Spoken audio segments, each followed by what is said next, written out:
Welcome to the Marketing AI SparkCast, the go-to podcast where we explore the exciting intersection of artificial intelligence and marketing. Our aim is to spark your curiosity and inspire you to infuse your marketing with AI. Join Aby Varma, a B2B marketing leader, as he navigates you through this dynamic and ever-evolving landscape where technology meets creativity. Hello, all. So imagine a world where sales teams and marketing teams and SDR teams know exactly who to call, when to call, and with what message. So less guesswork and more of a guided journey towards your ideal prospect. Well, you don't really have to imagine that because that is already happening with AI. And today we're exploring that very super exciting topic where the transformation of sales and the marketing landscape is happening with the help of artificial intelligence, and it's a truly exciting topic that is garnering a lot of attention as AI is able to lend itself to acceleration of the whole customer acquisition process and tangibly make an impact on the top line. And today we were very excited to have our guest is Matt Millen. He is the co-founder and the president of Regie.AI. Matt's been a lifelong sales and revenue professional. He turned into an entrepreneur, has been leveraging AI, before it was cool. So Matt, welcome to the show. Thank you. Great to be here and excited for the conversation today. Great. So why don't we just dig in? Maybe you could start with just giving us a brief insight into your journey with AI. Yeah, the journey goes back a few years. I started selling in 1987. So this is before corporate email. This is before the internet. So I've had a front row seat to the infusion of technology into the selling process. And one of the things that you see is technology will solve a problem and then technology creates a new problem. And one of the more recent and new problems that got created for modern salespeople was the need for content. As sequences and cadences were going out in mass, this need for templated messaging at scale, and it really put a burden on a lot of organizations in terms of how to do that. So we started looking to solve that problem right around the time that AI became usable for content generation. Very cool. And so was that the sort of the beginning of Regie? And what does the name mean? What's the story behind the name? And walk us how you got into that. Yeah, first of all, the name stands for Recommendation Engine, which is what it started out. And basically, the early premise for Regie was Regie will guide modern sellers on who to talk to, how to speak to them in their tonal pattern, not how you like to create messaging, but how your buyer likes to receive messaging, and what will most likely work to generate that initial contact. So initially, we would be guiding sales organizations on how to be more impactful with that initial reach out to drive higher engagement levels. Very cool. So in layman's terms, is it an accurate way of describing Regie.AI is really an engine that automates the process of cold prospecting, which I know is not favorite for a lot of sales and marketing people. So what we've evolved to over the last 3 years is Regie has basically redefined how prospecting is done. We've reimagined task execution for the rep. And what Regie will do is it will cold prospect your prospects for you. So imagine a world where Regie is constantly looking at your database and your data provider for prospects where you typically win deals. It will start messaging them personalized and contextually. And then once we sense either engagement or intent, we'll serve up a high priority task for your sales rep to then follow up.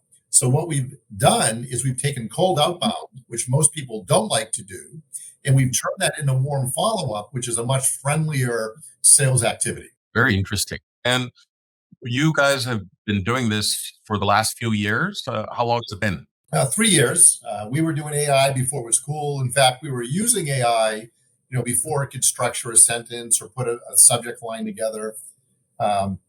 Today we've actually, and we can talk about some of the big trends that are going on, but we've moved on from content generation to task execution, where the AI is now actually doing work on behalf of the sales in marketing teams. Wow, that is truly an evolution of what AI, what's happened with AI over the last few years. And from your perspective, how have you seen AI evolved in the period of 3 years, and especially in the context of prospecting? So I'll give you a very clear contrast point for your audience, because one of the biggest shifts that we've seen is moving from something called simple automation to AI automation. So the old way, just a few years ago, was if you had 100 contacts or 1,000 contacts, all of them would go into the same templated 17 steps over 24 days. The reps would provide all of the same outbound calls to all of these prospects. And despite how engaged they were or weren't, they all got the same treatment. So you had people being hammered 17 times in 24 days that have no interest in what you're doing, and you're driving unsubscribes and opt-outs and low sentiment. The new way of doing that is the AI is taking that same 100 or 1,000 prospects, and it starts messaging them with personalized contextual messaging. Nothing's templated. And then it's looking for signals, whether they're visiting the website, they're engaging with you, they're responding to the communication. And once we detect some signals, we'll then serve up a task to the rep saying, you want to go ahead and call this person back. By the way, if they're not engaging with you, we'll drop them down to nurture very quickly. So what Reggie's going to start doing is going to start weeding out all of that sales activity that's spread across 100 or 1,000 people, concentrated on the folks that actually want to talk to you, and then treat the ones that don't with respect and nurture them accordingly. Wow, that is really sort of, it's almost like optimizing your resource pool for all folks that are involved in prospecting. So in the cycle that you're defining, what aspects do you guys use AI for? I mean, obviously the authoring part, I would imagine, but walk us through what specific areas is AI leveraged? Yeah, so it's great. So let's start off with what we call audience expansion. So our AI will go into your CRM. It will look at where you're currently winning and which buyer personas are buying from you. And it will start creating additional prospects that look like where you win that you may not be talking to today. And we'll do that by looking at your current lead list as well as going to your third-party data provider. So the first thing the AI is doing around the clock is audience expansion. Once you've identified somebody to speak to, then the AI creates a personalized contextual message and sends that out. And it starts looking for signals on when to send either the next AI-generated piece of communication or serve up a task to your rep to call that individual, reach out to them on LinkedIn, a personalized email, whatever it may be. But Reggie is doing all of that work utilizing AI in the background, real time. So we're getting into kind of a era almost of post config of the platform, almost like autonomous prospecting in a way. And obviously the AI technologies that we have today is probably the least mature that AI will ever be. It's only going to get better. So with that sort of context, what are some of the biggest opportunities that you see for sales and marketing teams moving forward? Now, the biggest opportunities that we see are accuracy and execution. And let me explain what I mean. There's a lot of organizations where the sales team leaves at the end of the day, and there are tasks that still aren't followed up. So there are tasks that are served up in the day. Reps aren't completing their task work because it was a bunch of cold outbound. It was a bunch of cold emails, a bunch of cold outreach on LinkedIn. What we're serving up is we're doing all of that with AI. We're doing all of that busy work that the reps don't like to do. And then we're only serving up tasks that should be treated as follow-up. So the first thing that's happening is task execution is getting done. And this is such a bottleneck. A lot of frustrated marketing leaders out there with leads not getting followed up. I can't tell you how many companies I talk to that are starving for meetings, but there's buckets of unworked leads at the exact same time. So there's buckets of unworked leads that people have invested effort and resources into to generate. Sales organizations need more meetings, more pipeline, more deals, yet there's buckets of leads not being worked. So we can put one of our agents on those, all those unworked leads or all the leads that you're outsourcing to a third-party company to work for you, whether they're inbound or they need to be prospected. Our agents can do all of that work more economically, more effectively, and efficiently in-house with full control of the process. Very cool. So you're saying that there is a chance that marketing and salespeople may get along after all. I Is read a great blog this morning that actually talks about all the effectiveness and efficiency when you have that harmony. I actually think AI brings the two teams closer together. Let me tell you why. If you take a look at the frustrations that marketing has, it's, leads aren't being worked on time, the intent signals aren't being followed up on, the messaging isn't being carried through, and what sales is usually working on has nothing to do with what marketing is thinking about or doing. On the sales side, there's this, well, marketing doesn't know how to talk to our customer one-to-one. They're not close enough. And what AI does effectively is bridges the two teams. So the AI will ingest your brand voice. The AI will ingest your personalization guidelines. It knows your personas. It knows why they buy from you, what problem you solve. The AI knows what's different from you, from your competitors. And then it's able to take all of those messaging elements and weave those into every single touch point. So it's contextual, it's personalized, it's got the appropriate tonal patterns.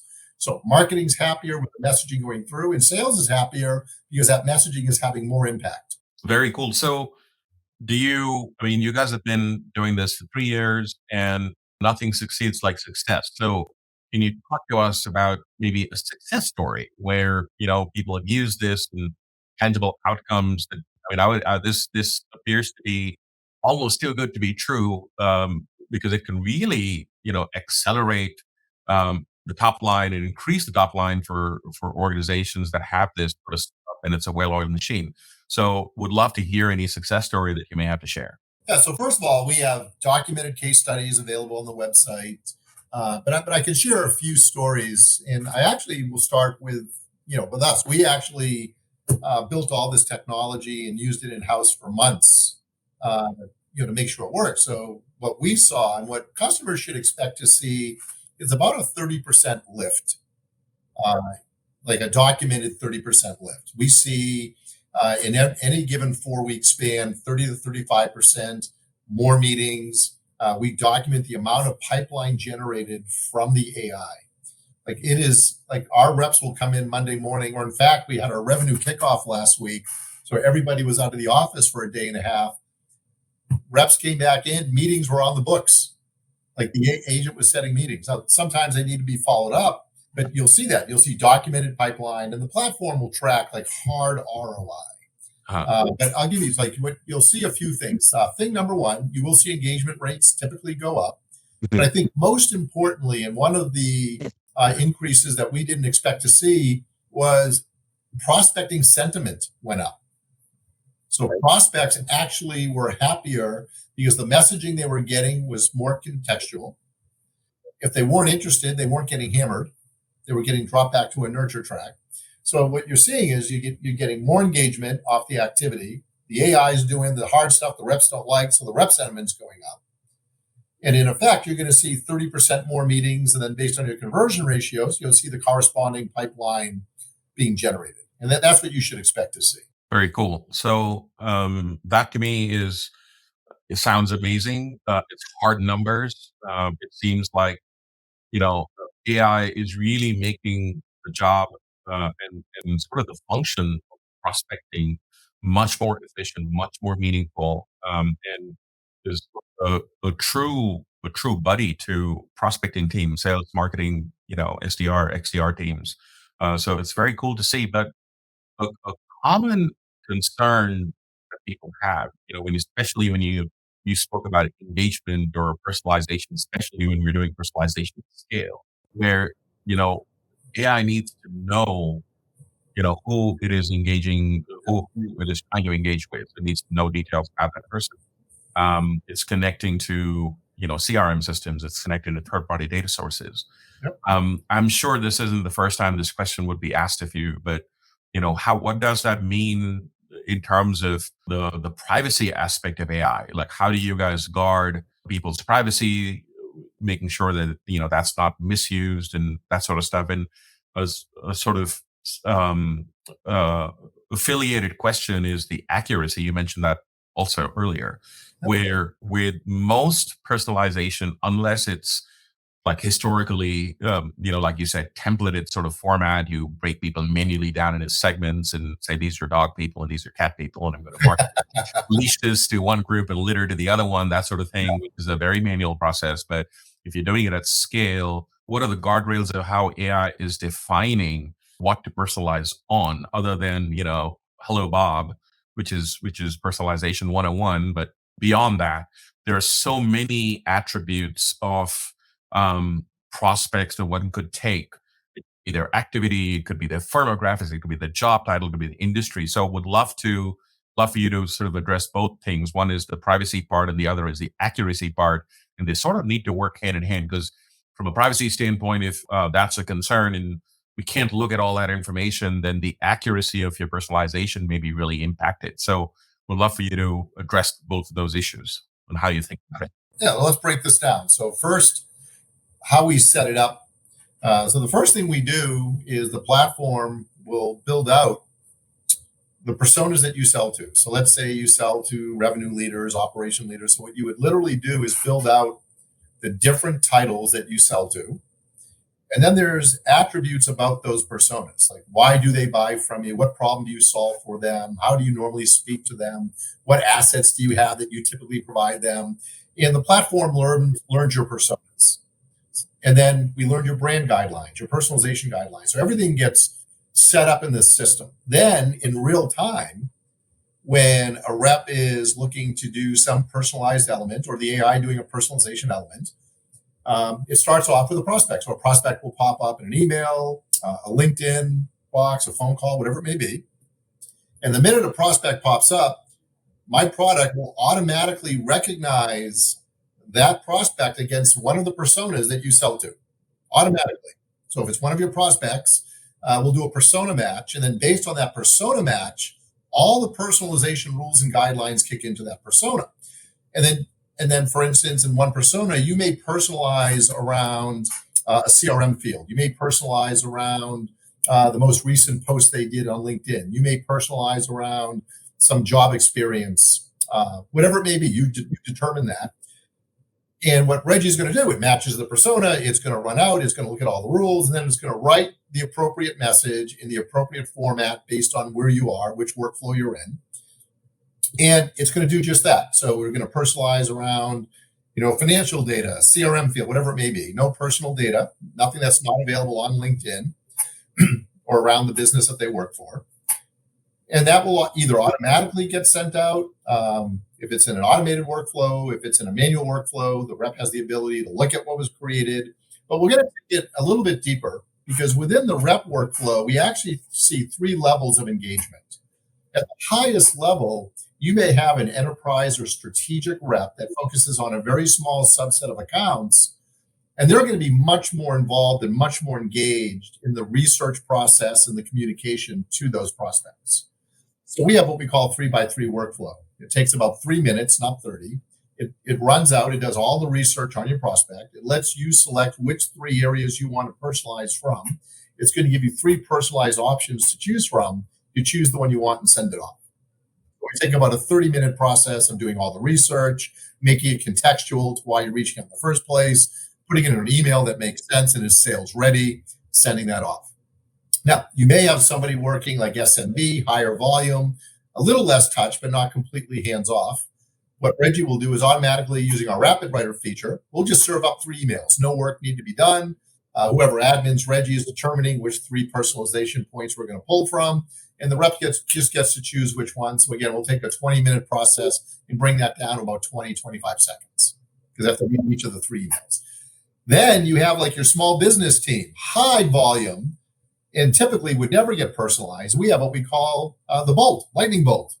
Basically, in real time, for each prospect, Reggie's going to serve up a personalized contextual email. You put the button, it's gone. No thinking. So in each of like the strata of how we think about the amount of touch that we want to deliver to those prospects, we've optimized the workflow, or we can do the whole thing in the background on behalf of the team. So a lot of control. A lot of control and sort of intentionally choosing, which use case and which workflow this. That's right. that target audience. And And and of course, there's a management dashboard, so managers can look at their team's activity, understand what they're personalizing, and all kinds of information to allow them to be very effective and add some more context to their Monday morning sales meeting. And going back to privacy, how do you address concerns of AI having access to personal information, and how do you guys deal? We don't do PII, like we don't do personal information. We do publicly available information that individuals are posting on their LinkedIn profile, or we're personalizing around something going on with a company that's available in news, on the website, in a financial document, etc. Very cool. So from a prospecting standpoint, I mean, prospecting, like you said at the top of the show, has been and automated prospecting has been there for a while. But what are some of the common misconceptions that you hear about leveraging AI for prospecting? Majority of these prospecting engines are now leveraging AI in some way, shape, form. The existing ones, I know we are told, but I hear a lot of myths about AI adoption in general. But from a prospecting standpoint, what do you guys hear about AI? Where some people are like, completely sort of gun shy about leveraging it for prospecting. So we would love to get some insights on that. I think one of the big misconceptions, most organizations don't know how far AI has come in the short amount of time that organizations have been using it. So most people think of it as in terms of some content generation, although it's doing task execution today in addition to content generation. Then there's the how good is it? Well, a year ago, it wasn't sales ready. So you had to prompt it, then you had to edit it and figure it out. Today, we can generate sales ready content, like no rep involvement needed. So there's a lot of advancement. AI, fastest technology to 100 million users. It's the fastest technology in terms of the advancement, the rapidity of like its ability to put out better quality content. So we should stay very close to the capability and how we can bring that in-house and leverage that to drive increased productivity, increased efficiency, and quite frankly, put a little bit more fun back in our job. Yeah, absolutely. I'm sure everyone's going to attest to that. And speaking of which, do you see, if we zoom out and look at it from a broader perspective, do you see adoption impacting tech stacks or resources or budgets? Because now it's not going to be long before it's already happening where the powers that be that hold the purse strings will suddenly realize there's better technology. You don't need five things to do the same thing. You can now do it all in one thing, or you don't need so many people. So what is your perspective, broadly speaking, where sales and marketing teams suddenly start adopting AI, and it is a good opportunity for organizations to optimize their tech stacks, their people, and their budgets of what they were doing using the sort of the non-AI method. And obviously it's a natural progression, but do you see that happening? Yeah, we actually see like two buckets of customer. Bucket number one, they've been around for a while. They have legacy technology. The technology that was adopted had no AI anywhere on it, but they want to keep the older tech. And we have a product called Copilot that brings modern AI functionality into legacy tech. So we have a product that does that. We have another product for your tech forward organizations that are looking to either consolidate down or starting fresh, where they can use Regie right out of the box as a self-contained prospecting engine. And all you need is a CRM. So like we've got two buckets. Like bucket number one, legacy, want to plug something in and bring modernization to the tech stack. We do that. Bucket number two, we're starting fresh. We're looking to consolidate tech. How do I do that? We got a product that does that. Yep. And how do you see the impact on team structures? Do you suddenly see organizations relying less on sort of human resources from a prospecting standpoint and more on tech? Like you were saying that the cold part of prospecting wasn't a fun job anyways, and people are still doing it though, of course. But now with the advent of AI, do you see all that sort of going into the realm of technology and really having more people focus on the warmed up prospects and focus on converting those? Yeah, look, it's a great question, and there's no doubt that AI is going to make teams more efficient, more effective, and more productive. Some teams bring the AI to lift their teams because they weren't performing at the level they needed to, and they can bring AI in to like turbocharge the performance of the team and drive that 30% lift.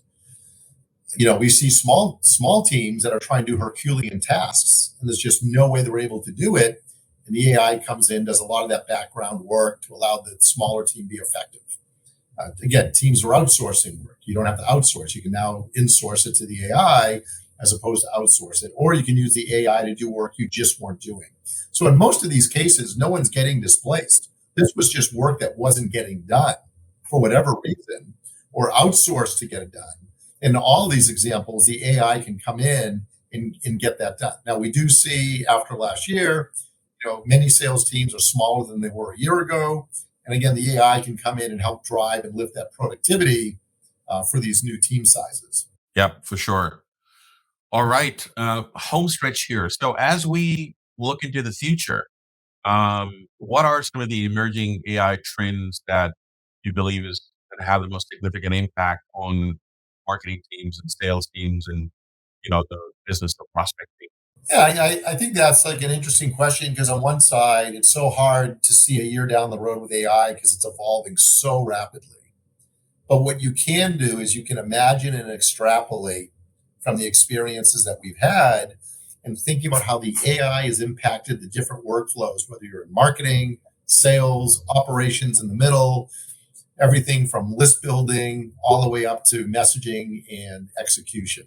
So what you can expect to see is more support for the existing workflows, introduction of AI into new workflows, different mediums in terms of where the AI can generate content that's reliably excellent, that teams will trust using.